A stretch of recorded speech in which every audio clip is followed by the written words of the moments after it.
তোমরা যারা এইচএসসি পরীক্ষার্থীরা আছো তারা যদি একটু প্ল্যান করে বিশ্ববিদ্যালয়ে ভর্তির জন্য প্রিপারেশন নাও তাহলে দেখা যাবে খুব ভালো একটা ফলাফল করা যাবে। কারণ অনেক স্টুডেন্টই আছে যারা এইচএসসি পরীক্ষার পরবর্তী 4 মাস প্রিপারেশন নেয়, কিন্তু এর আগে প্রিপারেশনটা তেমন জোরালোভাবে তারা নেয় না।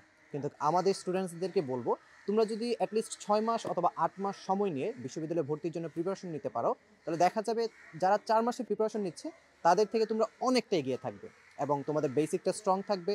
এবং বিশ্ববিদ্যালয় এবং এইচএসসি এই দুইটা পরীক্ষায় কিছু কমন বিষয় আসে, তো এই বিষয়গুলো আমাদের খুঁজে বের করতে হবে এবং এইগুলো ধরে ধরে আমরা যদি প্রিপারেশন নিতে পারি তাহলে দেখা যাবে আমাদের প্রিপারেশনটা অনেক স্ট্রং হবে।